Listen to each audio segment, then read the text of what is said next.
Bitcoin is close to becoming worthless. Let's go.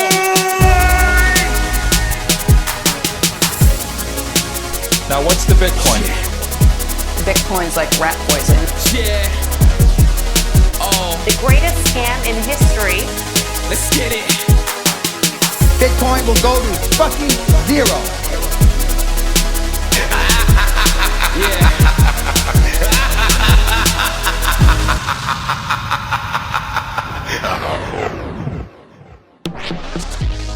Alright, you ungovernable misfits. I'm your host, Max. Everybody knows that Bitcoin is useless, worthless, and doomed to fail. But what if everyone's wrong? What if it's the system that is doomed to fail? Join me as I speak to some of the brightest people in the space and slither to the deepest, darkest depths of the Bitcoin rabbit hole. Happy Christmas, you ungovernable fucks. I hope you've had a good one, and I hope you have a great new year. I sat down with Antimus and Bitcoin Q&A for a year in review of 2022. We talked about everything that we enjoyed from 2022 and everything we're excited about for 2023. I always look forward to the news and updates with these guys. I always learn something, and I just want to say thank you to everyone who's been supporting this show. It's been a couple of years now and it's really starting to gain some steam, so thank you to everyone who's been supporting, sharing this with friends and family, rating, reviewing and sending in messages on the Podcasting 2.0 apps. It really means a lot. Before we start, I just want to say a big thank you to Mr. Crown, who's been helping support this show for the last, maybe year and a half, something like that. He helped build the website. If anyone hasn't already checked that out, go to ungovernablemisfits.com. He's done a fucking awesome job in my opinion, and if anyone's looking for a web developer or a designer, Mr. Crown is the man to speak to. He also designed our beautiful Pleb Minor Monthly skull and fan, and yeah, just an all-round talented guy. So if anyone is looking for those sort of services, give him a shout, and I can't recommend him highly enough. Also, a massive thank you to Urban Hacker for donating to the show. If you haven't already checked out our episode, go and check it out now. It was 2 or 3 episodes ago now. I'm going to have him back on the show again soon. And if you haven't checked out his awesome project, go and do it now. If you have any questions, you can reach out to him or me. I'd also like to thank the sponsors who allowed this show to continue. So a huge thank you to Foundation Devices. The Foundation Devices passport is not only beautifully designed, but it's fully open source and it's piss easy to use. Even this fuckwit can do it. It's hard to imagine anyone being more special than I am, but if you are, you can also pay, I think it's $100 to have Bitcoin Q&A hold your hand for an hour and go through the process step by step. He really is good at that, and honestly, I could recommend this to any friend or family member at any age and any level of skill. It really is that simple.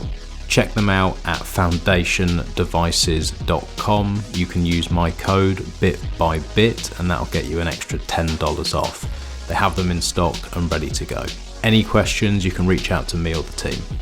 Finally, a massive thank you to Fast Bitcoins who support this show despite me constantly telling people not to use their services, constantly telling people to go KYC free, but they still support me. And that tells me one thing. It tells me they actually care about Bitcoin. They actually care about people doing things the right way. And for people who do want to use KYC services, they do everything that they can to keep you safe. They do not want to hold your sats on their exchange. They want you to hold your keys. They will do anything to help you do that.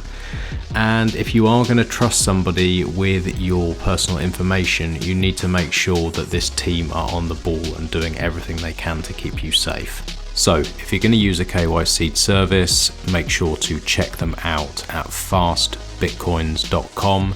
If you're still not 100% sure about the trade-offs and you want me to go through them with you, I'll be open and honest about it, and you are more than welcome to reach out. Enjoy the show and see you next year. You both recovered and feeling well now?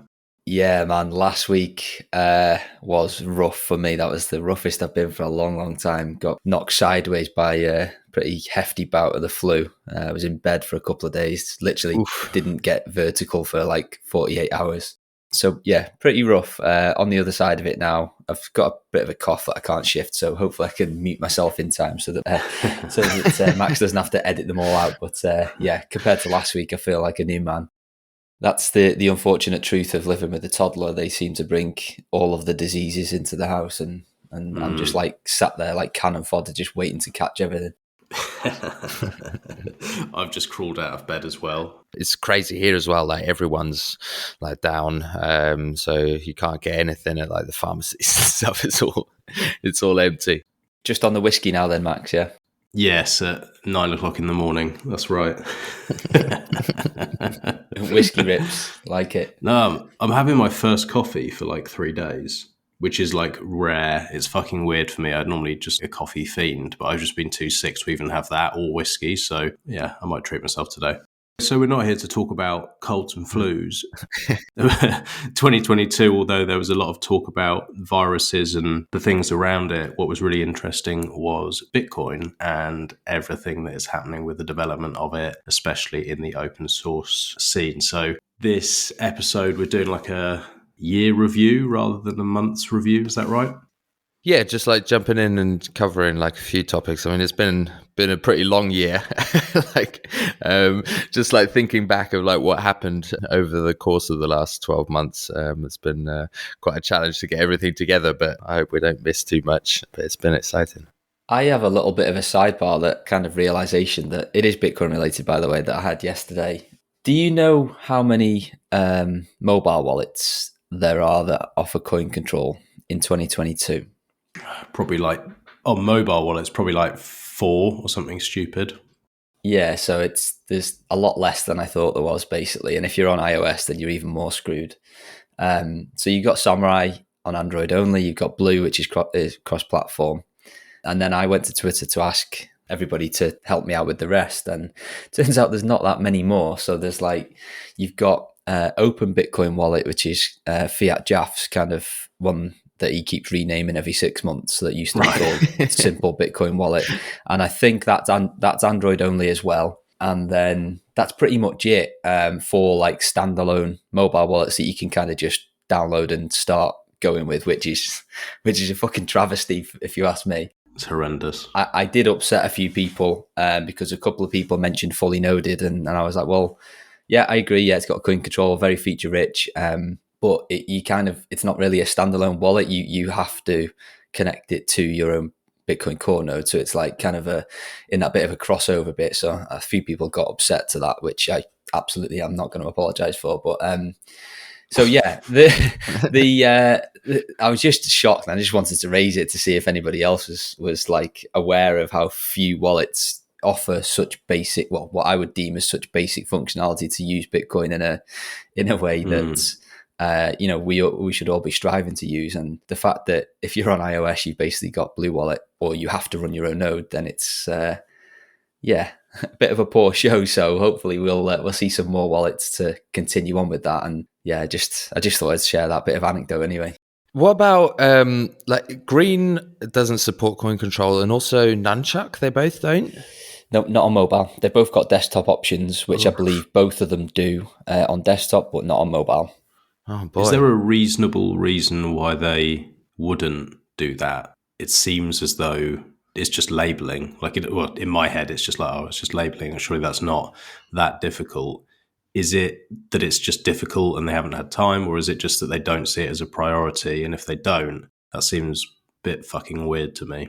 Yeah, I think there's a couple of things. Number one, obviously, it's harder to do stuff from a user interface perspective. It's hard to do that well on mobile because you've got a much smaller screen and you're trying to present a lot of information to a user in a really small space. So I think that's one part of it. And I think the other part of it is sort of dev difficulty, that, it is more difficult to implement. And most people still, unfortunately, just don't really care about it. They just want a mobile wallet that they can just kind of press send and let the wallet do the rest, which, depending on what you want to get out of Bitcoin, could be absolutely fine. But Yeah, I think demand is a lot of the reason as well. Do you know if they even like display the UTXOs you've got in the wallet, like with on Green or Nunchuck or some of the others? Not in my testing. No, even- it's kind of okay. you just press spend, and the wallet will use whatever algorithm the devs have built in to create that spend. Do you know what I've noticed as well? One thing on Blue Wallet, and this you guys might know, and it might just be like user error, but if I wanted to do receive, there is a way that you can go in and you can see all your receive addresses, like the next 99 or whatever. I can't see a way that you could possibly mark those. Like, for example, if someone was sending out invoices and you're like, okay, I've got 10 to send out, I don't want to just do the most recent one and then send that and then go receive again to send the next one and send the same one twice and have people paying from different accounts into one. There doesn't seem to be a way to label it so you know when it comes in, yeah, that's from that. Does that make sense? Yeah, I don't think you can label ahead of time. I think that's true of all of the wallets that do actually have coin control. I don't think you can kind of say share address index number 16 that's currently empty. You send it to me, and at that time, then you say, yeah, that's that. If anything arrives here, it's from Q&A. Yeah, I don't think that's possible anywhere.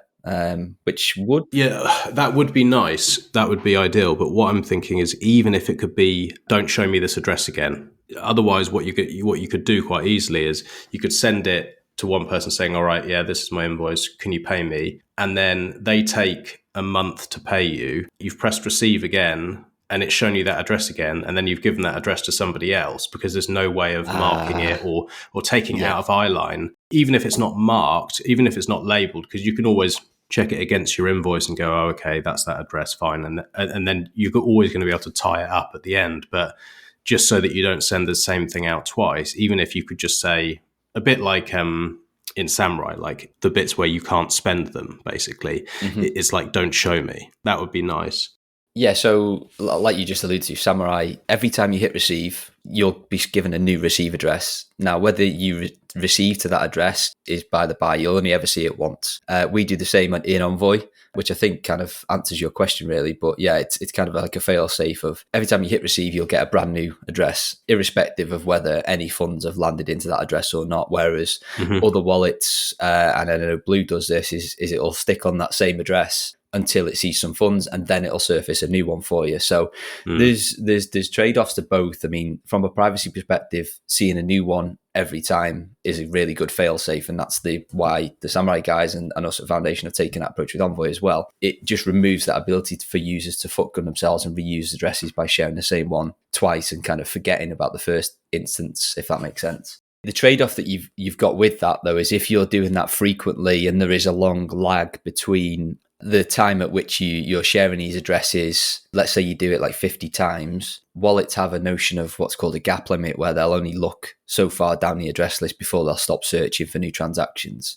So you can, if you take this to the absolute extremes, kind of go outside of that gap limit, so that you might miss some transactions, and then you have to do some like manual stuff in the back end of the wallet to try and do a rescan of a wider range. It doesn't happen very often, and it very much depends on the settings of the wallet, but that is like a little bit of a trade-off of being shown a new receive address every single time.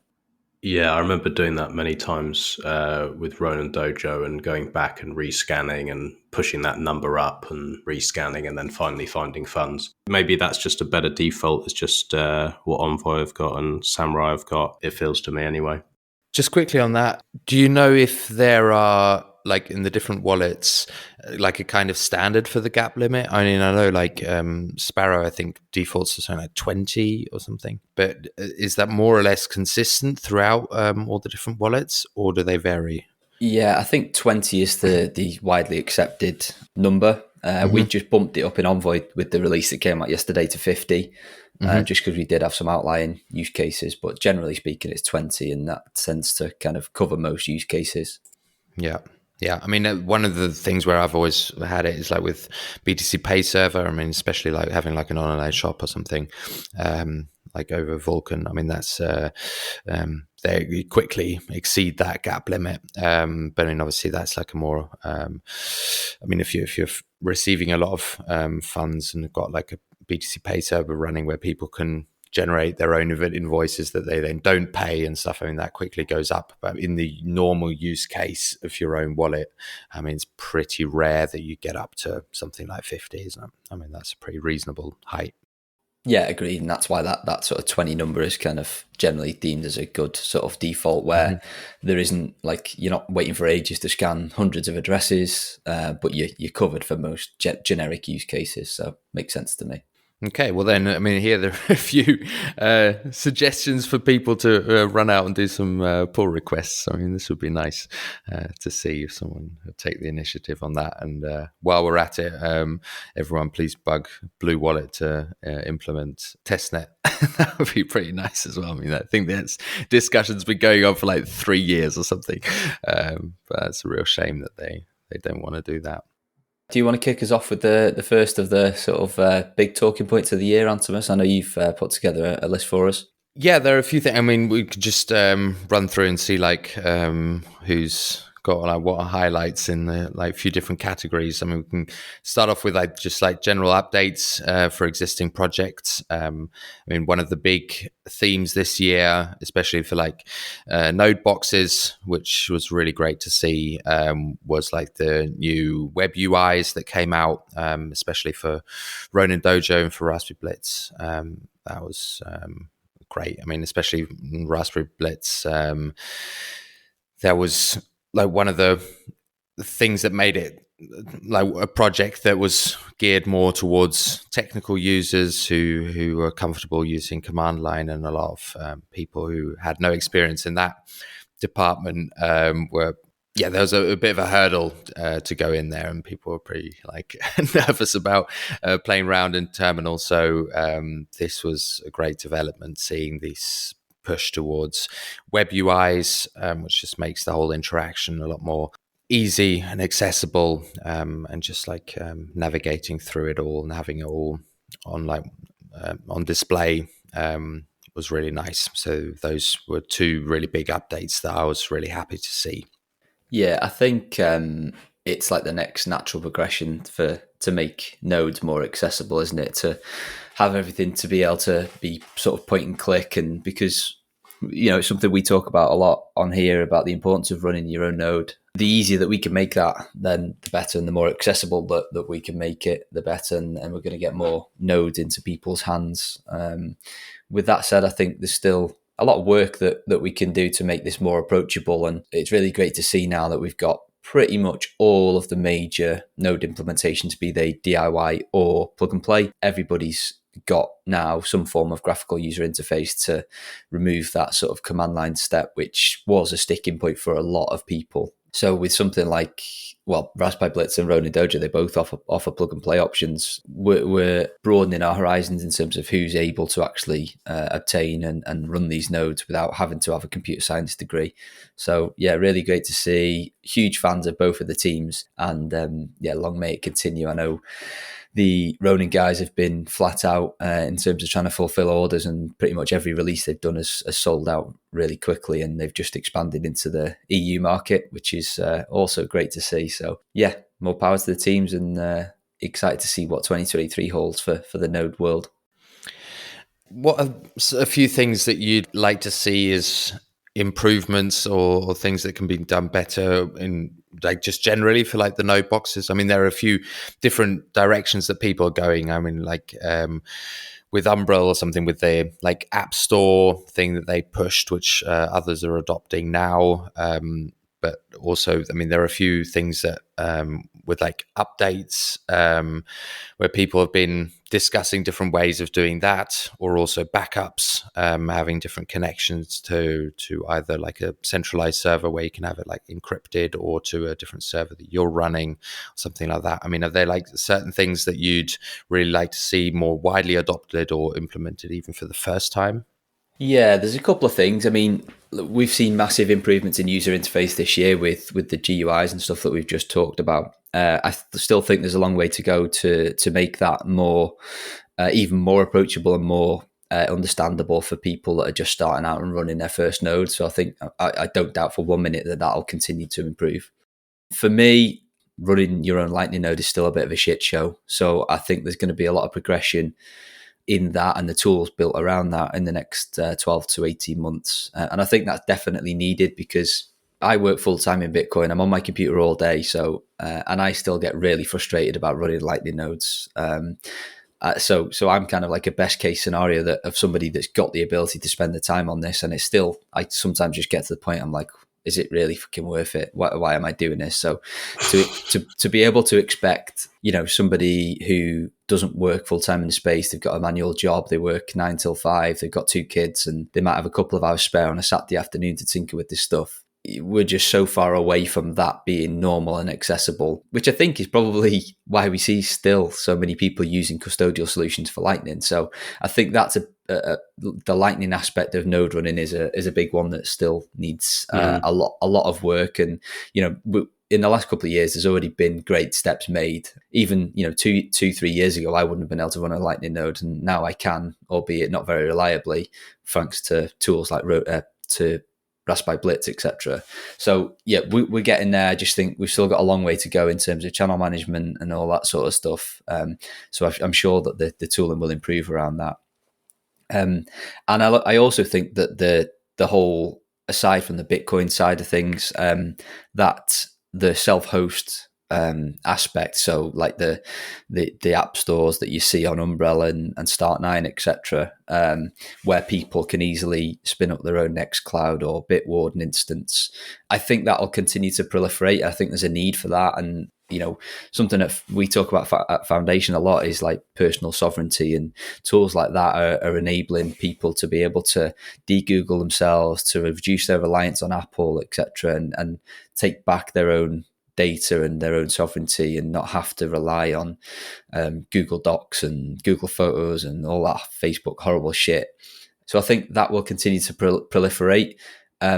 I hope that that's in a way that somewhat diverges from the Bitcoin node itself. I do think they have a place to be ran separately, but I do think that the reasoning for doing so, the two are kind of intertwined. It's about, sovereignty with your data and sovereignty with your money via a Bitcoin node. So yeah, I think that will continue to proliferate and grow in population. And again, we're going to see the tooling around that continue to improve and be easier to use.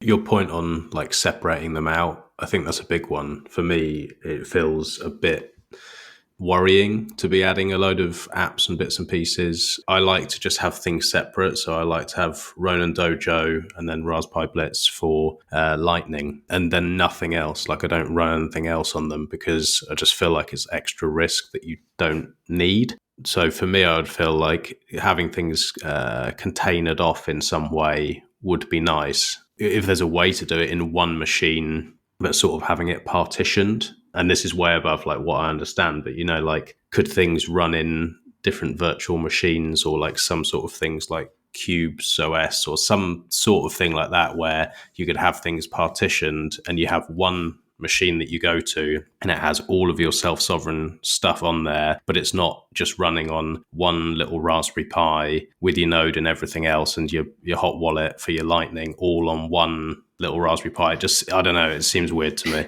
Yeah, it's funny you capped off with that, because that was going to be my next point, was that we've already seen an increasing trend of people realizing that Raspberry Pis are actually garbage. I fell down the trap, and I've got 3 or 4 of them sat here that are now not being used and just unplugged in a drawer. Something else I think that we'll see proliferate is the fact that people recognize that they can run nodes on spare computers that are actual, real, fully fledged computers that you can just kind of leave plugged in the corner, but they've got enough beef behind them that they're not going to fall over if they try to run a Lightning node or anything like that. The problem we've got there is that the tooling around running stuff on a normal computer versus a Raspberry Pi is much further behind, just because for the past sort of 5 years, everything's been run a node, get a Raspberry Pi, do it all there. So that's where all the tooling and all the man hours has been built towards. So I think we're going to have to wait for a little bit of a catch up before you can just buy like a little mini desktop PC for, in all honesty, not much more than a Raspberry Pi costs these days. And to be able to just have that ease, like the click and point, ease of user interface that you get with something like Umbrella or Ronin Dojo UI, So I think we're going to have to wait for that catch up for those to be made available on like the x86 or the desktop environment. But I think a lot more people are going to move towards that. And you can already see that in the likes of Start 9, like their flagship model now is a Intel processor that's basically a fully fledged desktop mini PC. So people are recognizing the need for that. And I think once we do make that shift and the tooling improves, then I'd be much more susceptible then to throwing more at that computer and, maybe having it do my Node, my Fulcrum server, my C Lightning, but also hosting my Bitwarden instance on there or something like that. Because I know it's just going to be far more able to be able to cope with that extra load that I'm going to give it, because it is just a proper computer. It's not like a builder's toy that we've adopted as a group of Bitcoiners to do it because it runs on low power. Yeah, I mean, in the same theme as like the GUIs that we've now had for running Dojo and Raspberry Blitz, one of the things that was, I think they even put out a bounty a few years ago, was for JoinMarket to set up a GUI, and that now was released this year, and it's Jam, that's the name, and that was built by a few people in the JoinMarket community, and they got the bounty. And that's, I think, from all I've heard, has been pushing up the numbers on JoinMarket quite a bit. So that's definitely a really good improvement. It's the kind of the same benefits that we've now just discussed with the node boxes as well, just making everything a lot more accessible for people, just installing that and hooking it up to your JoinMarket instance, and then navigating through it all. It's just so much easier. Do we have any numbers for JoinMarket? Is there any way that we can see how much Bitcoin is going through there and how many users? I was wondering, since they brought in that change, I can't remember what it was called now, bonds, some type of bonds or something like that? Fidelity bonds, yeah. Fidelity bonds. Do we have any data on like how that's changed things, or if it's changed things? We should do. I don't have anything here. But I mean, the thing is with JoinMarket, because it's not like an equal output CoinJoin with Whirlpool, it's not that obvious on chain, but you obviously still do have the order book, and with the Fidelity bonds, that's definitely something that you can access that data. But I don't have anything here. You can. There's a cool website called BitcoinKPIs.com that lists loads of different Bitcoin metrics. It's got a privacy tab, and you can look at Whirlpool, Wasabi 1.0 or JoinMarket stats. And according to that, the last reading, which was on the 18th of December, the maker liquidity is 2,500 Bitcoin. That looks pretty flat across the year. It looks about average. So it looks to be hovering, aside from all the peaks, at around 3,000 Bitcoin of maker liquidity that's sat there waiting to be mixed in JoinMarket. One interesting thing that we've seen is that the average liquidity per maker or per sort of person who's offering their CoinJoin, that's their Bitcoin to be CoinJoin, took an absolute skyrocket in around about August time, which I presume might have been roughly when they introduced these Fidelity bonds. Which is probably not surprising to see that, because of the way that the Fidelity bonds work. You have to lock up more Bitcoin, so you're incentivized to do fewer, larger amounts of Bitcoin. Is that right, Antimus? Yeah, although I think the Fidelity bond update was about a year ago, wasn't it? Maybe I'm missing this, but yeah, I think feels like it. I think in summertime, that was about when Jam came out. So maybe that was something to do with that was then just like more users came in. But the average amount per user went up, right? You said? Yes, yeah. So in August of this year, it was 5.8 Bitcoin. And then literally like a week or two later, it went up to 25. Oof. So there could be a couple of big whales that are skewing that, obviously, because it's we're talking averages here, but there's a massive step change, and it stays quite high for thereafter. But your reasoning was definitely right. I mean, that the Fidelity bonds were introduced to incentivize people to concentrate their funds onto like one user. So that was the desired effect. I mean, I'm not quite sure what happened there exactly in August, but that would be a reasonable conclusion that that's had something to do with that. One final thing to cap this off is that there's a joint market volume in Bitcoin, and that is trending up. And it's been on average trending up since July of this year. It's gone up pretty much every month thereafter, and the average volume is like 1,700 Bitcoin per week. I think that is, which is quite a lot. Nice. But again, but again, it's difficult to quantify that because of the way that the joint market model works. It's not like you can say, oh, that was 5,000 users. It's because there could be like one or two stupidly large coin joins in there that are jacking up that average. But regardless, the average is creeping up. So again, which is great to see because it means more people are leveraging privacy tools. Yeah, so going on from those updates, there are a few more that came out this year. When one of the big developments was the complete rewriting of the Seed Signer software. That came out, I think that was V0.5. I think that was in March or something this year. And they completely redid their UI as well, and a lot more functionalities. Also with the integration of the Seed QR standards, which has just really improved the user experience with using these stateless signing devices. So I know also from like just following the project pretty closely that there are quite a few developments that are now coming up as well in a larger release sometime next year. But that was definitely a big step forward from the software side this year. Obviously, with the whole difficulties with getting the Raspberry Pis, the whole project's been a bit hampered this year. But from like the information coming out from the Raspberry Pi Foundation, this should be resolved sometime Q1, Q2 next year. So we're looking forward to that. But there was definitely a big update this year, which was really nice. Let's hope that when they flood the market with devices again, then it's the prices trend back down again, because I think aside from the availability of the device itself, which is obviously a quite a difficult thing to deal with as an open source project, the other selling point or major selling point was that you could build this device if you could get your hands on one for not a lot of money at all. Clearly we saw we've seen the price of everything go up, but especially the boards, because they were so hard to get hold of, which kind of again nullified a little bit one of the main benefits for Seed Signer for me, which was that you could knock it together really cheaply. So hopefully when they're in abundance again, we can see that price sort of start to trend back down towards the production cost.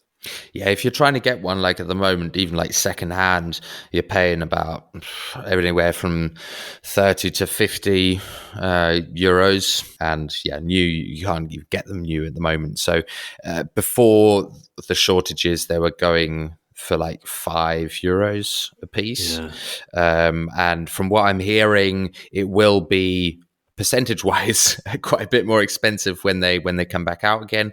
But even if it's like 100-200% more expensive, it's still a lot cheaper than they are now secondhand. So I'll be guessing they'll be coming out for like 10-15 euros, but even that, I mean, is still a really good price point.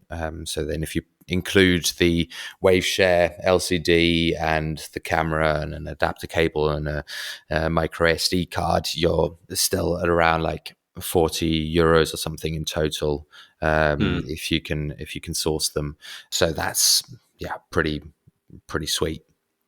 Yeah, definitely. I think as soon as you start edging towards that $50-$60 mark, you're entering into the territory of other devices like the cheap Trezor or the Blockstream Jade. And I know, before anybody jumps down my throat, completely different threat model, and the whole point is DIY here, but not everybody kind of understands that. And just purely from a price point, as soon as you creep over that $50 mark, then you're sort of starting to play with the established names a little bit as well, aren't you? Exactly. Yeah.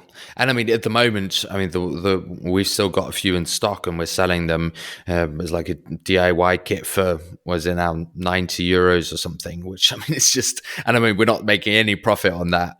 So that's, it's tough. I mean, obviously there are still people who just want to get their hands on them. And we definitely want to offer them, but it's just that, as you mentioned, like the whole ethos and the whole idea was to make it accessible and low cost. So we're really looking forward to hopefully pushing that number way down next year.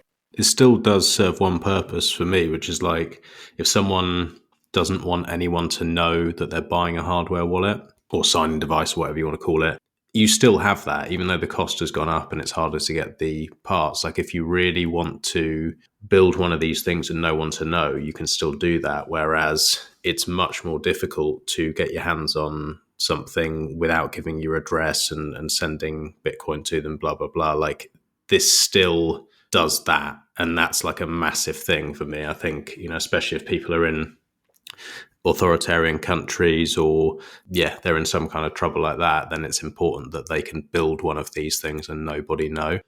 Yeah, definitely. One of the main selling points, isn't it, is you can build one off the radar. It's a fully no KYC hardware wallet or signing device, whatever terminology you choose to use, for want of a better term. Yeah, aside from the price, that's a very valid point, and that doesn't change even if it was $200. Is there ever going to be a time where SeedSigner thinks about using a different board, or is there anything else that it could be built on? Yeah, that's one of the things they've been working on this year. There's been quite a lot of work going into making it compatible with the like ESP boards, and they are widely accessible and available at the moment, and also very low cost. But there has to be quite a bit of adaptation to the code. So it's Keith has been putting a lot of work into rewriting the code in MicroPython for those boards. And hopefully they'll be able to release that in a working release next year. So that there's just a lot more optionality with the boards. And there's also been work done to just being able to install it on other just computers just regularly. I think we discussed that last time in the monthly as well, was the SeedSigner OS that they're working on, which will be just like a full SeedSigner operating system that's not built on any other base operating system, like Linux operating system. So that will make things a lot more easier to do like cross-platform and install it on different devices. Yeah, so there's definitely a lot of work being done, but at the moment we're still stuck with Raspberry Pis. I mean, it's not just the Raspberry Pi Zeros. You can also install it on a full Raspberry Pi 4 or something. But obviously the form factor there is not great, but there are even some cases for that and stuff. But ideally, you want to have it in small form factor and low cost. I mean, because getting your hands on a full Raspberry Pi, I mean, that's definitely more expensive and even more difficult than a Zero at the moment. Yeah. So one of the other big updates this year and releases of hardware was from the Passport. So that was great. I mean, I got mine in summer as well, and that was really great to play around with that. Unfortunately, I didn't get my hand on the first batch of the Passports, but now working with the second batch, I mean, the onboarding is absolutely incredible. I mean, that was the thing. I was really blown away by that. Just like the user experience, like the flow of setting it up, especially with the Envoy app on your phone, updating the firmware and stuff. That was really slick. And also just the quality of the build itself, the weight of it with that copper alloy. I mean, it's a real premium product. I mean, that was really nice getting that. Yeah, it's good to hear you say that, actually, given that I've seen it be built from nothing, from behind the scene. Been a massive year for us at Foundation, obviously with the release of the second iteration of Passport, the Badge 2. Wasn't without its significant hurdles, especially in terms of supply chains. Again, we were talking about the shortfalls and shortcomings of Raspberry Pis and things like that. Well, we've been hit with similar stuff in terms of getting hold of different components required for Passport due to the global supply chain squeeze that has pretty much hit most industries. So yeah, it took us a lot longer than anticipated, and we did have some supplier issues. You mentioned the copper plating there, which looks absolutely fantastic, but was the cause of one of our biggest headaches to get the finish right with the suppliers, trying to get that done and get that perfect look in the way that we're happy with, or definitely that Zach's happy with. He's our hardware QA guy, and he's got very high standards, as you can see from the device. That was the cause of a lot of headaches, but to be able to now see, that we're getting close towards a couple of thousand of these being in the hands of Bitcoiners and getting all really great feedback, particularly around onboarding and some simplicity of use, is worth all of the headaches and the frustrated late night calls that we've had with suppliers and whatnot to get this out to market. Yet we're absolutely positioned ourselves as sort of a more premium device. We're definitely one of the most expensive, but anybody that's actually held one in their hand will hopefully understand the reasoning for that. And aside from the hardware build itself, we've placed a massive emphasis on design and usability, both in the software and in the physical devices itself. We saw a massive gap in the market to be able to make this self-custody stuff easier. Everybody's always running around, get your stuff off exchanges and whatnot. And we forget how daunting that is for most people, particularly to do that in cold storage, let alone from downloading an app from the Play Store or whatever. So yeah, we saw a gap in the market to make this easier, but equally to do that in a truly open source way as well, and stay true to what we're about and why the company was started long before I joined as well. So hot off the press this week, we just announced our first seed raise round of $7 million from venture capital. Congratulations. Woo! Yeah, thank you. Which again was a long time in the making, particularly in the bear market. Raising funds is not quite as easy as when Bitcoin's at $70,000 a coin. But yeah, really happy. Obviously, we've got some great investors behind us, and that's going to ungate us to continue building awesome shit. Really, I wish I could talk about what we've got planned, but clearly I can't. But lots of software improvements. It's gonna, this year our team's already grown by sort of 30% maybe. I think we're around about 14 or 15 strong now. We've got a couple more hires planned, so keep your eyes peeled for that if you're interested in joining us. And obviously that's the new venture capital is going to give us that runway to continue along with our roadmap to build awesome hardware and software that's focused on Bitcoin and surrounding sovereignty technologies. What does it feel like in your hand, one of these? Because I've got a picture of one on my desk framed. I'm meant to have one in my hand, but this fucking guy keeps dangling it in front like a carrot and then never actually hands it over. Is it nice, Antimus? So for the listeners, what he's alluded to is the fact that I've got his device sat here with me. We were supposed to meet up last week because there's a UK Bitcoin meetup in London. Neither of us can make it. Obviously, Max was busy and I was, as we discussed at the start of the call, very ill. So still, hold my hands up. I haven't managed to get it across to him. I'm doing my best to install the rug pull seed before you get hold of it, Max, so that when you load it up, I can retire in a couple of years. You'll be so fucking disappointed. That's all I can say. Yeah, no, I can't wait to get my hands on it. I have obviously, I've seen them, and I had all the demos and all that kind of stuff, and they look fucking awesome. And I've obviously got the first one, and that was a big step up for me. I was like, oh, this thing is really nice and really simple to use. And back to what you said is like, you do need to have something that's simple for people. And with someone who's just bought Bitcoin, they need something where they can sit down for an hour and set it up and not shit themselves. So I think from everything I've seen, you guys are nailing that. Yeah, I'll give you a great example, actually. At Foundation, we offer concierge onboarding, which is like an hour call with me to kind of walk you through the setup process for those people that are literally at step zero and they need some help. I had one a couple of weeks ago with she didn't tell me her age, but she was on camera, so I can guess that she's probably in her 70s. And Fuck she off, kind mate. of That was my missus. You bastard. and she basically, I didn't need to do any kind of hand holding. I was on the call answering the questions, but she was kind of going through the setup process of this passport all on her own and just talking me through what she was doing. And she was like, "Oh, that was nowhere near as scary as I thought it was going to be." I was like, "Yeah, great.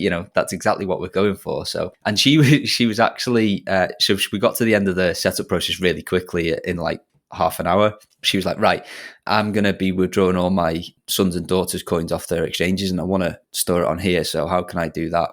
I want to do it all from the one device." I was like, "Oh yeah, great. We've got this accounts feature that you can segregate all the Bitcoin off. So you can have, Antimus's account, Max's account, and they're all backed up by the same seed." And she, again, whizzed through that and had 3 or 4 different accounts for all of her sons and daughters, all managed by this same device. So I guess, a bit somewhat anecdotal, but if Grandma can do it, then I firmly believe that most people can at least have a go at this. And for those people that do need the holding hand, then we've got the concierge onboarding. But yeah, it's good to have that real world validation that the fine details and the agonizing calls that you've had to discuss what might be a trivial point, a decision point on an onboarding process is worthwhile, because you get the feedback and you're like, holy shit, this is actually quite easy. And I failed to mention one really important point before I finish my spiel about, this year at Foundation, was that for the first time ever now, we've got devices in stock on the shelf waiting to be shipped.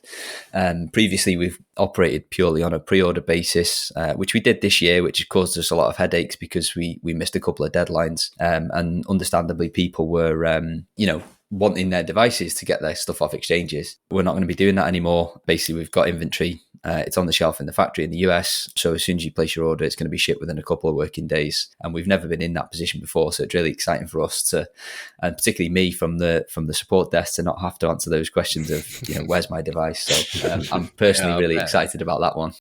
One thing that Max and I spoke about on the show we did about self-custody last week, and we weren't sure about with the Envoy app, is it possible to use it with other devices as well? Like, is it cross compatible?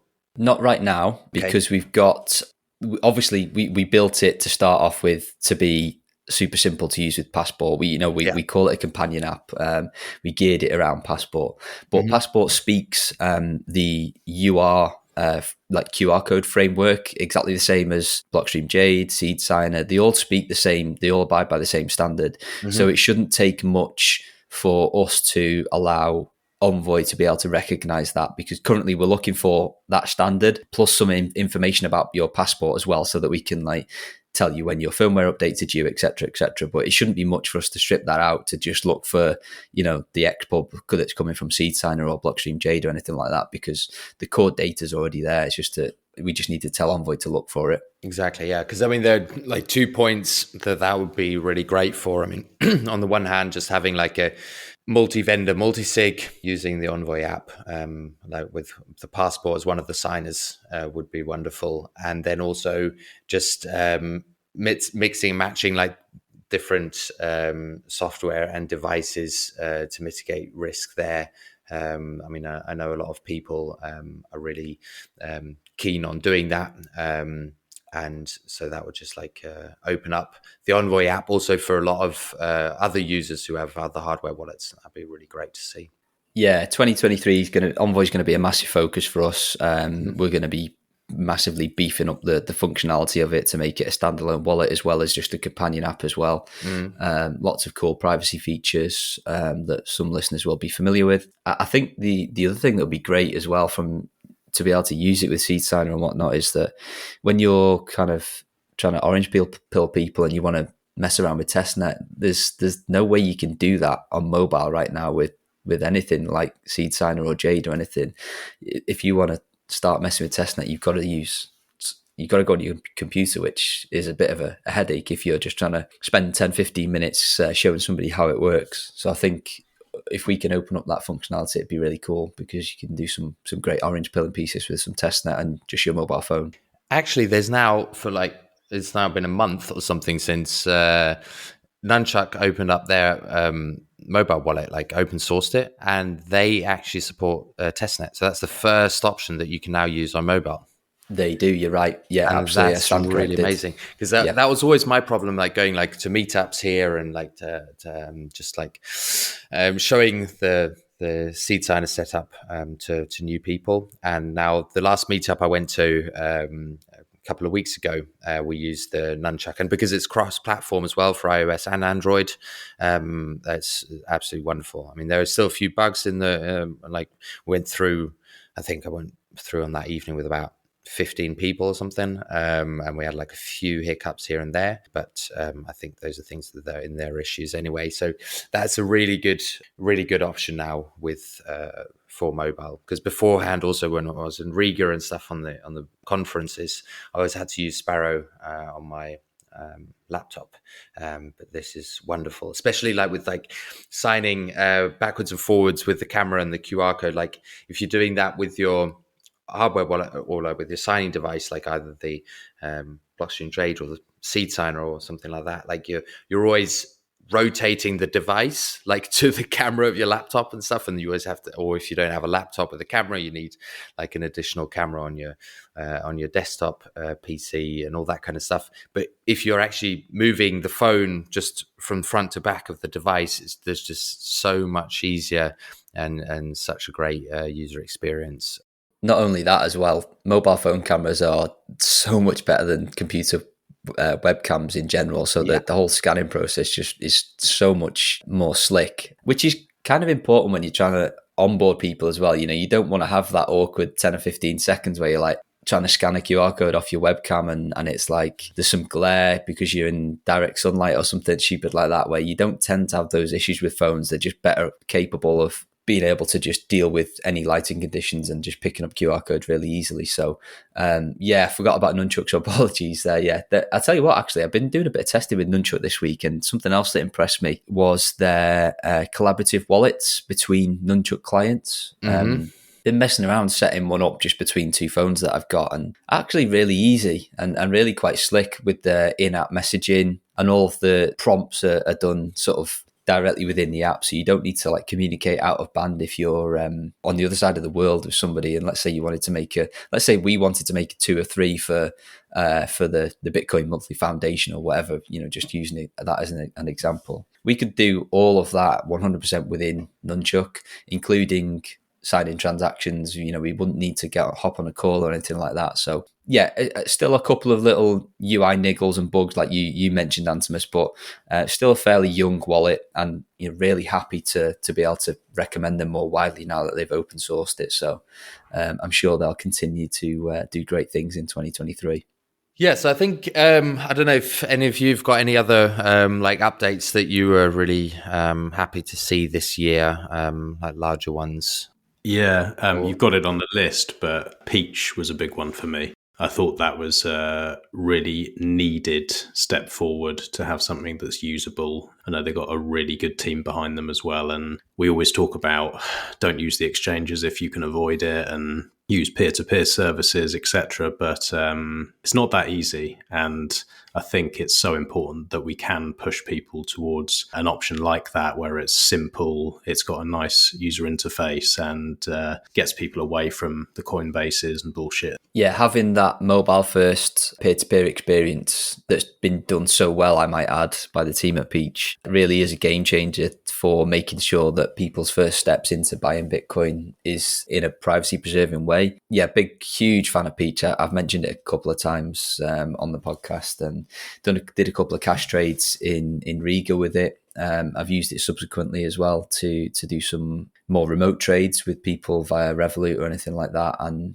it just works really well. And they're shipping new updates all the time. Again, it's great team behind it, and there's regular updates being coming out, and I think they're getting much closer towards a main release and making this widely open to everybody. And I know that they're adding new payment methods all the time, which will naturally increase the liquidity and make it available to more people. So yeah, they're a great team, iterating really fast. So great to see what they've done, because previously there was no mobile option, was there, for peer-to-peer markets that I am aware of anyway, or that was widely used. No, and it was a sort of awkward situation where I was always saying to people, oh yeah, well, you want to buy peer-to-peer, and then they go, oh, okay, how do I do that? But like, right, what you want to do is download Bisq, and then you've got to set this up, and then you've got to wait 2 weeks, and you've got to be verified, and blah blah blah. And it's the interface is like daunting. Like I think it looks kind of cool in Cypherpunk, but it's daunting for new users, and no one that I suggested it to ever used it. Like even downloading it was too much. And with something like Peach, it looks like Tinder. I mean, like it's like swipe. You find your buyer, you find your seller, and everything's in Sats. And I don't know, it just feels like it's training people to use Bitcoin the right way, and I love that. Yeah, and I mean, it kind of came out of nowhere. I mean, I think there are a few like rumblings behind the scenes, like throughout the beginning of the year, but it really took off. Then I think with the announcement in Riga, and then they had like closed for like beta testers, and I don't know if they open it up now or is it still soon, closed? Very soon. Soon, yeah. So, but I think like from like just following along a bit in the like the Telegram chat and stuff, the response from users has been really great, and yeah, I think they're big things to look forward to there. Yeah, well, I know from. Sorry, mate. I was just going to say, yeah, I was chatting with Steph and Chino or Sino. Sorry for butchering that name. Chino. They've got a pretty tasty roadmap as well. So I think 2023 is going to be exciting for them and what they've got planned.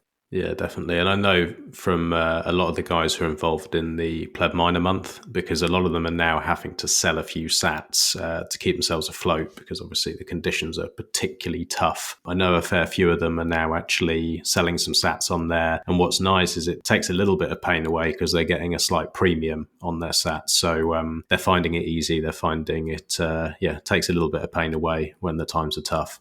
Tell you another one that exploded onto the scene this year was RoboSats. I had to double check actually when they were released. I've just gone on their GitHub and their first main release was the 31st of Jan. So definitely one this year. And again, for those not aware, RoboSats is a peer-to-peer marketplace that you access via the Tor browser. You can also buy via various peer-to-peer markets directly, no KYC, but it's the crucial bit with RoboSats is that it's all Lightning based. So naturally the limits are a little bit lower than you would see with Bisq, etc. But really cool to see a new take on the peer-to-peer market introduced and using Lightning, because there's clearly a demand for it because their liquidity has gone from strength to strength this year. Been loads of different contributors getting behind RoboSats and contributing to the code, and great to see it get a lot more stable and the functionality increase. And they actually, I found out this last week, I think, that there's also a mobile app. Did you guys know this? No, I thought it's just browser based. Yeah, that's what I thought as well. But apparently, I don't know whether they're not publicly announcing this.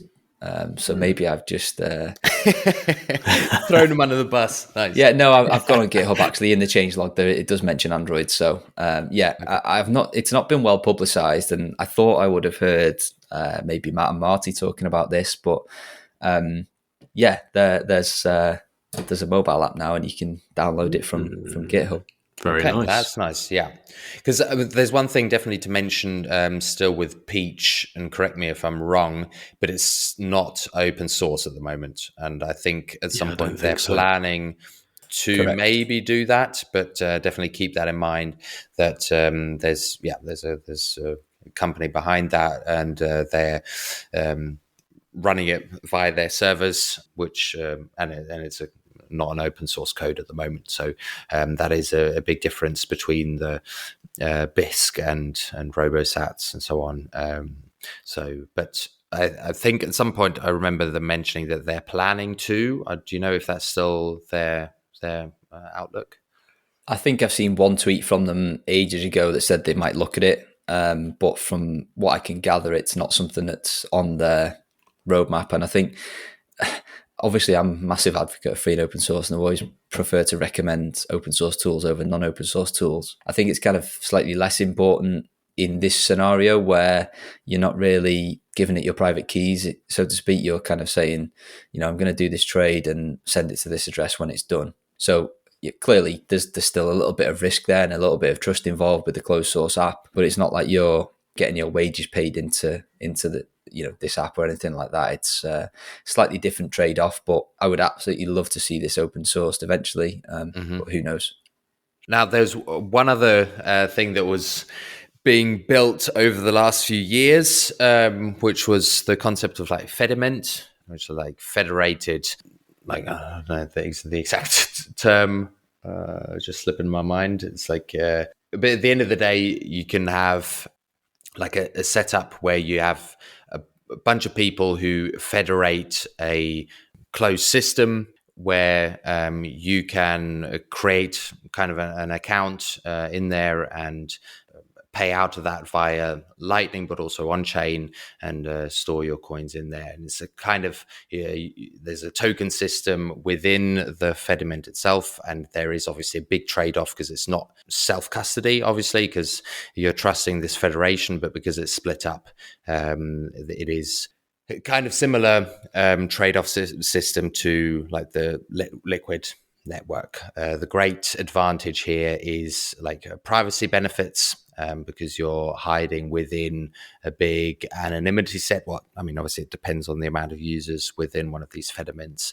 But if they do pick up and there are more people using these, it will be a very private system to use. Obviously, these are pretty big trade-offs. So, and it's a very new system. It's a very complicated system. That's why they've been working on it for ages. And then this year, Kalle from he's one of the devs here from Germany, came out and built a similar system called Cashew like over the weekend, and lit a fire under their ass to bring it out this year as well, the Fediment. So they're both being released this year. The Cashew is not a federated system, so it's even more trust involved there. But it's if you know what the trade-offs are. Know that. I didn't know Cashew was not kind of abiding by the Fediment sort of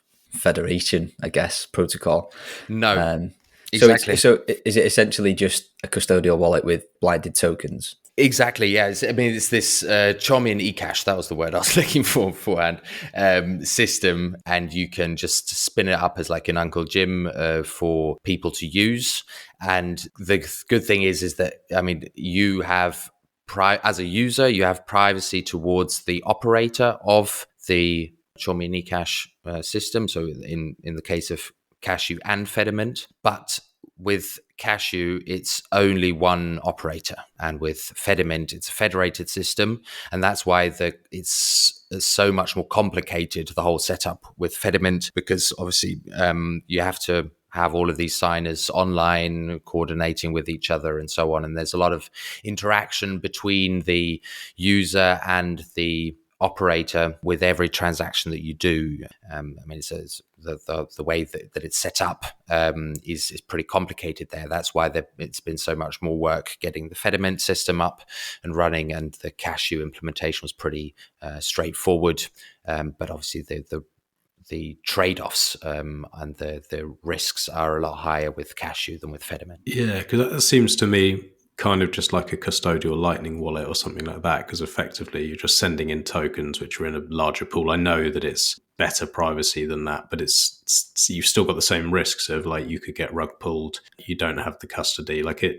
To me, the Fediment seems interesting because although you do have the trade-off of you aren't completely in control, you do still have much less risk than you would, say, leaving it on exchange. To me, it seems like an in-between of the two, especially if you had the federation set up properly and then you also have the added benefit of privacy. For those reasons, it seems interesting. But the Cashew thing, do you see that as a big difference between just a custodial Lightning and chucking something in and then chucking it out in different amounts and to a different address? Is it any different? Yeah, I think it's a viable option in comparison to something like Wallet of Satoshi. If you're really just going to a meetup and you've got whatever 10, 20 euros on there or something, if you've just got like a small amount of sats sitting in there and you're just want to have it for a short-term use, so going to a conference, meetup, something like that, I think that's pretty nice. Obviously not for long-term storage. And I think one of the benefits is that it's really easy and simple to set up. You can have it running like on your Raspberry Pi. It could be included in like one of these app stores on your Notebox. And this would allow you to do this for, let's say, your family and your close friends. So you're the only one who knows how to use all of this stuff. And instead of sending your brother and sister and best friend to Wallet of Satoshi, you could just set up one of these cashew systems and onboard them onto that. But they'd still have privacy. So you wouldn't know what they're spending their stuff on. Obviously, there's a bit of a trade-off again with the anonymity set. If there's only one user using it, then you know what they're doing. But if you've got like 5, 6, 10 people using your system and they all know you, so they know whose door to knock on if it all shuts down, but you still can't monitor exactly what they're doing. That's one use case. And even if it's someone you don't know and you're just using it with really small amount of funds for short-term use, I think it's a lot better than Wallet of Satoshi. Yeah, I initially started sitting on the fence about Fedimint and federated custody, etc., but quickly came down on the side of seeing that there's a very, very, very, very, very niche use case where I think that this could be beneficial to somebody over and above what a custodial solution already offers. Yes, it's an improvement in terms of privacy because you get privacy from the custodian. The issue that I draw a very, very hard line under is the attempted sort of blurring of the lines as to what this really is. And what sort of federated eCash really is. To say that it's like, I forget the terminology that's been used, but it's something like second person custody or third, something like that. And I think that's a bit disingenuous. And I think the main issue I have is that we should be making it very, very clear that there's still a lot of trust involved in these solutions, even more so with the Cashew one that you mentioned. I wasn't aware that it was just... it wasn't federated. But even if we go to the main Fedimint sort of protocol where you're trusting a conglomerate of, I don't know, 10, 15 people, whatever it is, that you still don't have self-custody. You have privacy from those people, those individuals, but they can rug pull you whenever, or, denial of service you and prevent you from taking back your Bitcoin whenever you want. So I just think that we need to be really, really clear about that and make sure that prospective people thinking that this is kind of like a silver bullet that's going to fix everything, understand that, self-custody is absolutely binary. It's 0-1. You have it or you don't. You can spend your Bitcoin unequivocally at will to whoever you want, whenever you want, or you can't. And I think Fedimint very much falls under the you can't bit, and you're just trusting that you can for as long as the Fedimint is open and is running.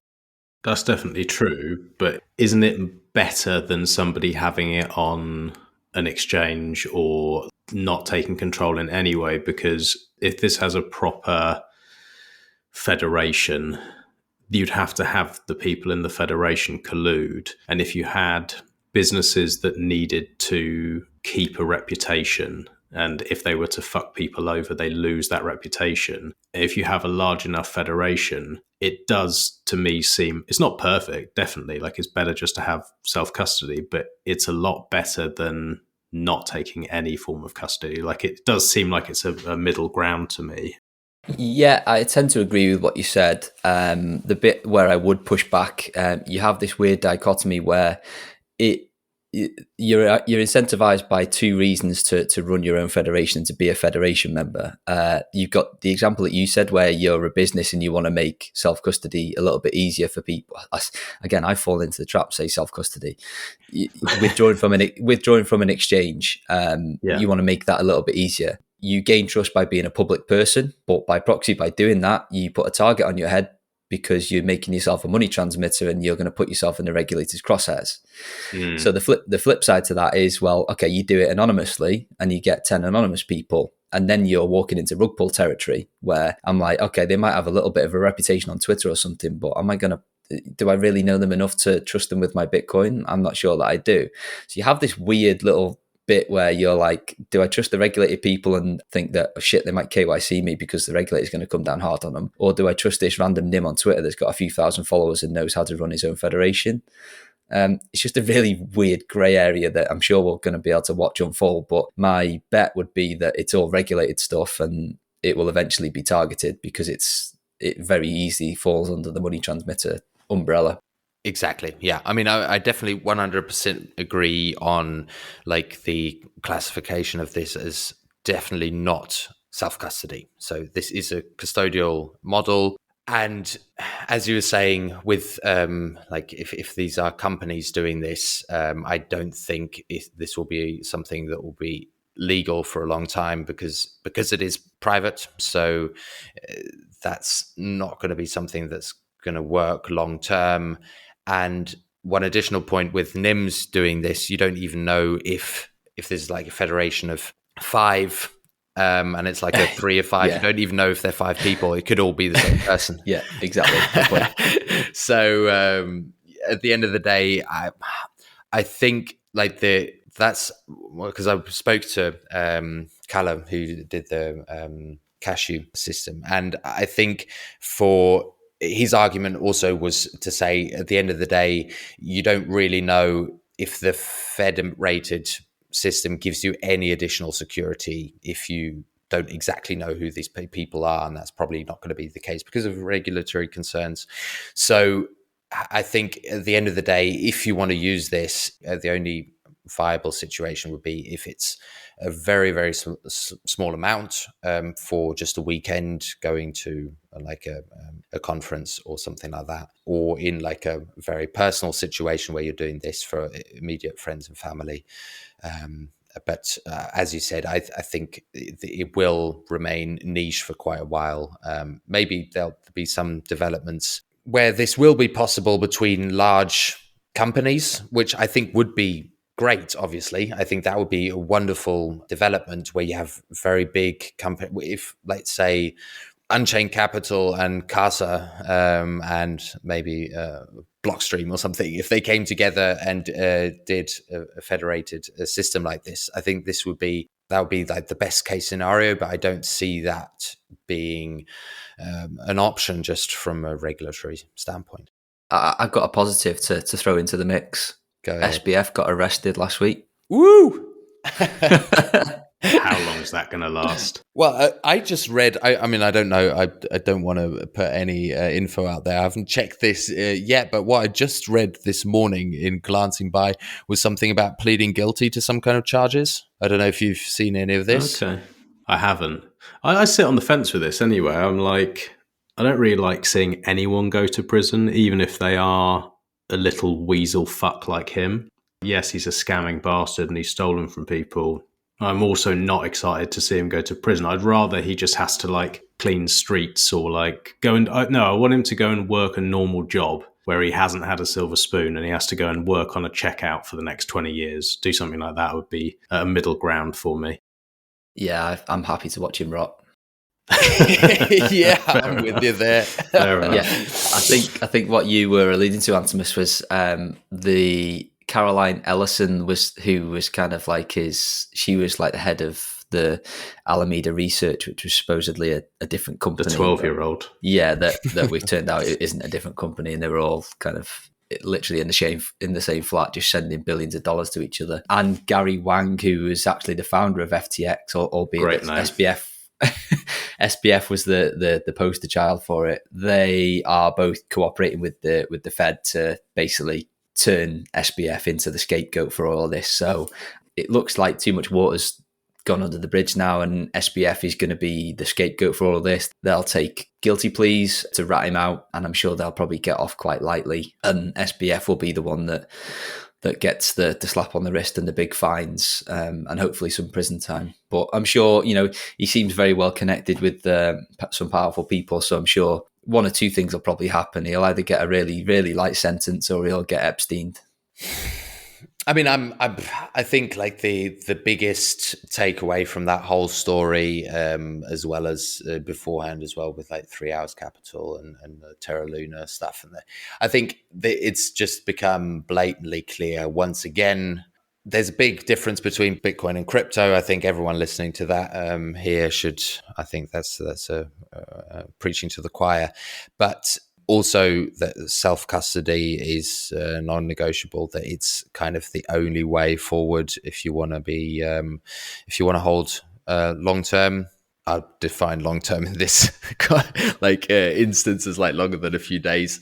That's the only way forward, and we spoke about this obviously on the other pod about self-custody for quite a while. But the last really big wave that went through the ecosystem was obviously then back in 2014 or something with Mt. Gox, and since then there have been a few other exchanges that have imploded, but this is a completely new scale, and this should be a massive wake-up call, and I think it has been as well for a lot of people.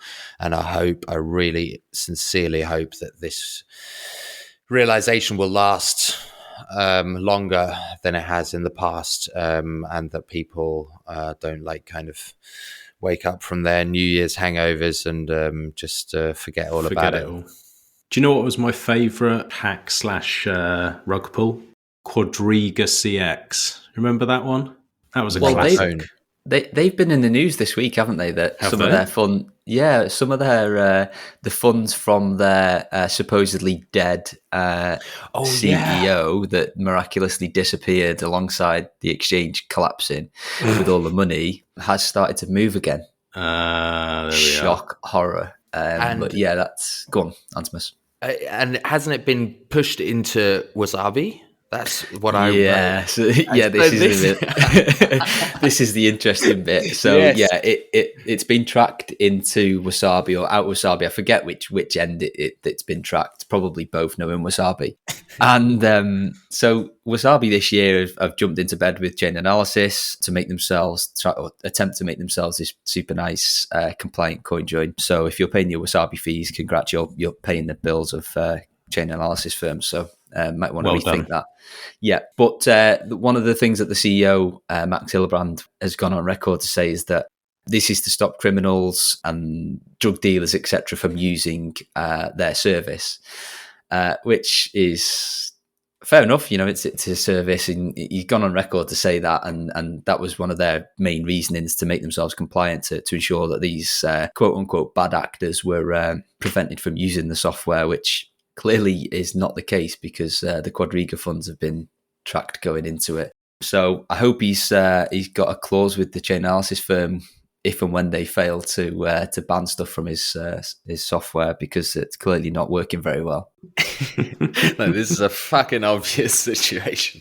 And these have been like known addresses that have been connected to that hack. So and from what I read, it actually went through Wasabi, so it wasn't just attempted and blocked or something. So it makes you wonder about the Chainalysis companies. I mean, it's a good thing that they're so shit. I mean, because that is a very, very obvious one. Yeah, I would think maybe they don't have as much information as they'd like us to think, because surely they have that on a list. It's like someone goes away, was it to India, and then they suddenly disappear and they're the only person who holds the keys to everyone's coins and everyone loses everything. And it was just such a fishy, obvious, scammy story that you would think they go, let's put a little mark next to those. If they move, let's let's stop them going through. What I was thinking was like,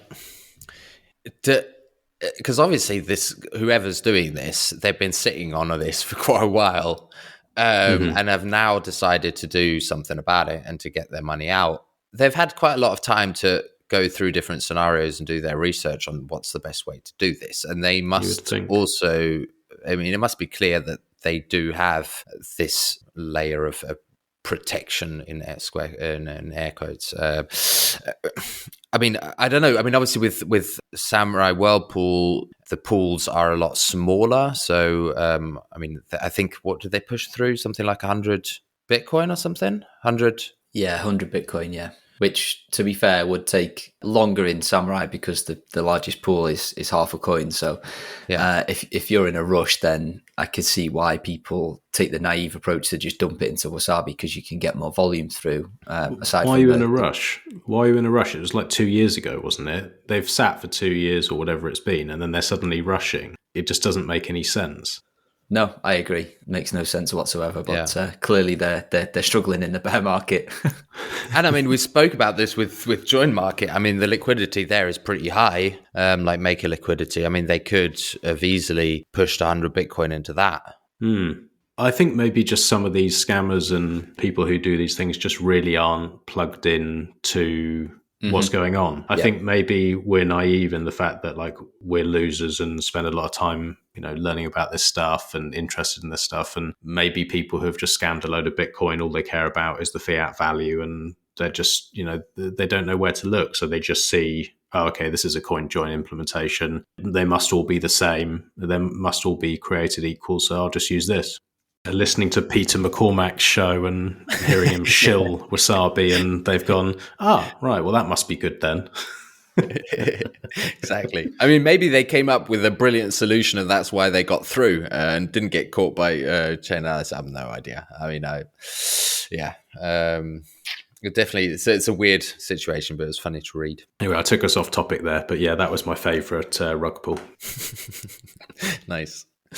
So on other news, I mean, one of the other big developments this year, I mean, we could have actually done this in the update or release department beforehand, but it was like the whole Bolt 12 LNURL situation, bringing a lot more usability to Lightning. I mean, obviously the LNURL from Lightning Labs and the Bolt 12 from Core Lightning.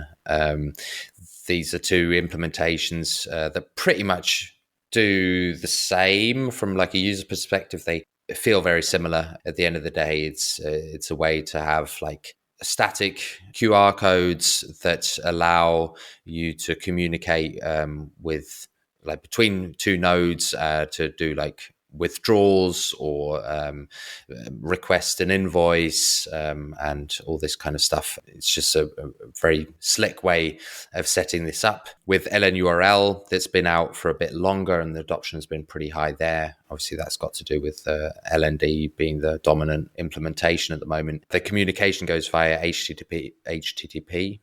So you scan the QR code and you get like a secret that you pass on and you connect just via the normal internet protocol to that server and request or pass on any information that you'd want there to pay or to withdraw or something like that. So that's a very easy setup and it works pretty well, but it's not completely like centered on the Lightning network. You're already like communicating outside of that via HTTP. With Bolt 12, that would all be natively on the Lightning network, and there you'd communicate backwards and forwards via like a encrypted like onion messaging, but between the nodes directly via the Lightning network. So that's pretty nice. There's a much more cleaner implementation, but also a lot more complicated. So that's why it took a bit longer. And I think it's still experimental at the moment, but you can use it if you're using Core Lightning.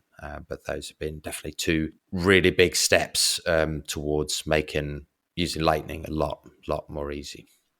Yeah, I'm quite excited about what's coming down the pipe in terms of route blinding or trampoline routes, and I think they're quite similar approaches to make receiver privacy much better on Lightning. I'm pretty sure that's been implemented, albeit in alpha form, by Async, who are the guys behind the Phoenix wallet.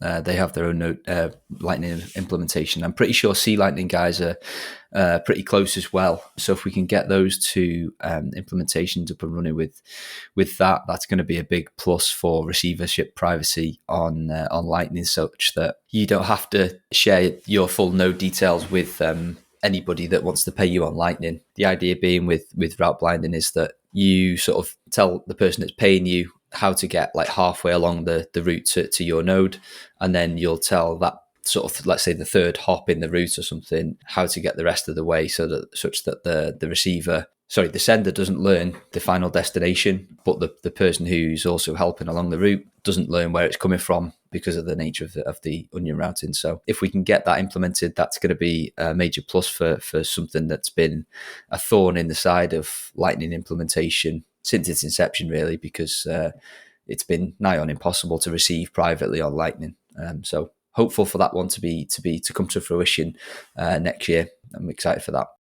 Yeah, speaking about next year, I don't know, like what's for the two of you, like the main things you're looking forward to for the upcoming year? I mean, we've gone over a lot of things that have been released or updated this year, and mentioned a few stuff that we're looking for the coming year, but like big topics that would be like the biggest improvements for you. I'm just looking forward to seeing more rollout with peer-to-peer, whether that's peer-to-peer marketplaces or projects like Peach or RoboSats. Just looking forward to seeing more of that happen. I think there's a lot of room for improvement still, but it feels like it's going the right way and trying to, I don't know, do things the Bitcoin way. I think that's the most important for me. Yeah, co-sign that one. Would love to see continuation of peer-to-peer tools to make those easier to use. Yeah, for me, it's hard not to be excited about what we've got planned internally at Foundation, particularly around Envoy and the features there. Obviously, can't say too much for fear of getting sacked, but that's what's got me hyped because it's what it's what I do 8 to 10 hours a day every day. So to be able to continue grinding on that and helping the team push out some awesome updates is exciting for me, and having inventory on the shelf to continue making people's self-custody journey much easier is, again, something else that I'm excited about. What about you, Antimus? Yeah, I think for me, I mean, now like Taproot came, I mean, I think it was, when was it launched? So I was in sometime last year. August? This time. No, wasn't it like something like So October, November sometimes. last year?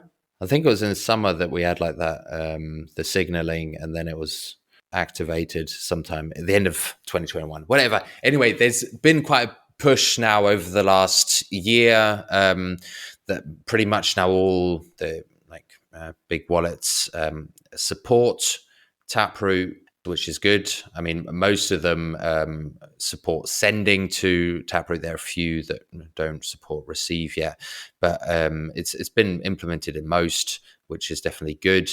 And we also spoke about that on one of the monthlies a few months ago. That was it LND or was it Core Lightning? I'm not quite sure. One of them was planning to set Taproot addresses as the default for channel closes. I'm not quite LND, sure. I think. Yeah, I think that's live already. Yeah. So that's nice to see, like these initiatives from the wallet providers and stuff, these implementation providers that push Taproot adoption, because obviously it's always the same issue when you're the only one using it. You're not in a very big anonymity set there and so on. So yeah, it will be a gradual growth, but one of the main reasons why I was excited about Taproot was the ability for signature aggregation and like the new MuSig, so the new multi-sig setup for Taproot, which would be indistinguishable from normal single sig transactions on chain. Would you'd aggregate all the signatures together into one signature and broadcast that, which would obviously reduce the size of the transactions on the blockchain. So it'd be a lot cheaper, and major privacy improvements. And those would eliminate two of the big cons for multi-sig at the moment. It's just the price and the privacy there. So no one can see what kind of setup you're using. If you're paying someone from your multi-sig address or multi-sig wallet at the moment, they can see exactly, okay, you're using a 2 or 3. So if you're a target, they know what they're looking for. And once we get MuSig, that won't be the case anymore. So no one will know if you're using a single sig with passphrase or a 3 or 5 multi-sig, and that will be absolutely amazing. So I really hope that will be something that will be available sometime next year, but who knows? These things tend to take longer than we expect, so maybe it'll be a year later.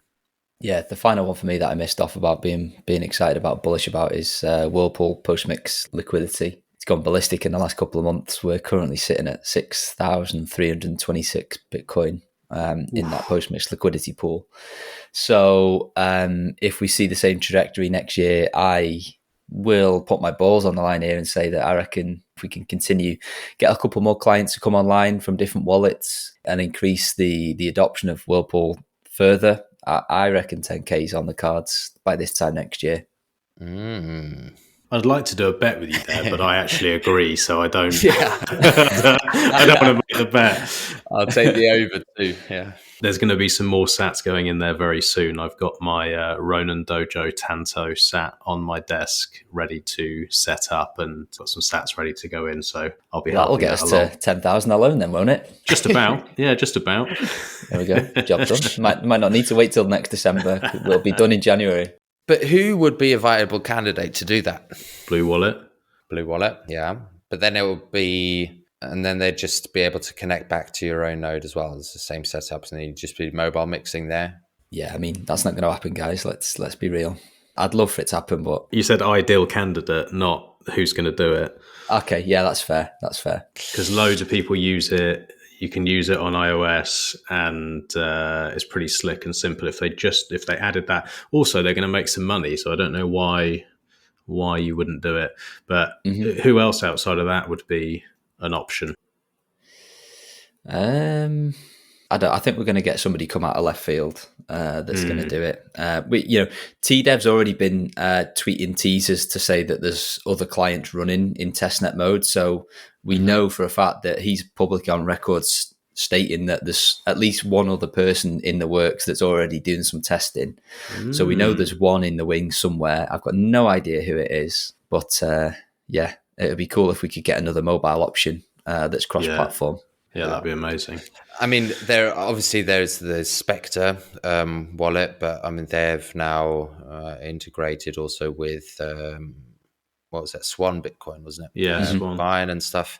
I mean, I don't know how they want to set up that as well, if they'd even consider doing something like that. But I mean, that would be the same thing as with Sparrow. I mean, it would actually be a really good implementation there, but as they're also here from Germany, a lot of the team, I think they may have some closer ties to Wasabi than to Whirlpool, but I'm not 100% sure about that. No, I agree. That ain't going to happen, in my opinion. Yeah, I think the incentive's gone now as well. Now that they've been bought out by Swan, like it's not like a purely open source project that is desperate for funding. Yeah. So the incentive to go through and implement Whirlpool to keep the lights on is not there anymore. It seems like for any open source project, the most obvious way to do it, it's a win-win, because anyone who's using that service now has the ability to be more private and they earn some sats back. Like, it just seems like the perfect way to fund these projects. And that's why I'm so surprised we've only seen one step up to the plate. Yeah, well, Samurai Wallet's mean, aren't they? So there is that. That's true. Yeah, Red Wallet mean. Yeah. Oh, one thing that I'm also excited about, and we haven't actually spoken about this yet, they've been teasing a lot on Twitter, which is the Keykeeper app, which is also like a mobile coordinator wallet, which is definitely looking pretty slick, and they've integrated a lot of things, and that's I think they're just at the moment still just testnet, but that might be something that will explode onto the scene next year. Yeah, actually been chatting with so this is the team that's behind another wallet in the space, and the name is eluding me now, annoyingly. One of the simple ones that I think Matt Odell was an advisor for. Hopefully one of you guys can save me and think of the name. Anyway, the company is BitHive that's behind it, and this is like an off-branch. And forgive me, I'm going to have to Google it now because it's going to annoy me. Hexa wallet. Hexa. So it's the same team that's behind Hexa. Obviously, this is purely for, or mainly for, multi-sig with different signers. And yeah, been doing some testing this week. They've integrated passport functionality, so I've been giving them some feedback there to, you know, iron out the user experience flow a little bit. But yeah, they again seem to be doing a lot in a very short space of time, and to be able to have more mobile options to do multi-sig with different hardware wallets is a good thing. Again, very, very alpha software at the moment. The guys are open and honest about that, but they seem to be taking on feedback and iterating on this quickly. So could be another one to watch for 2023, and is cross-platform as well, which is always a plus.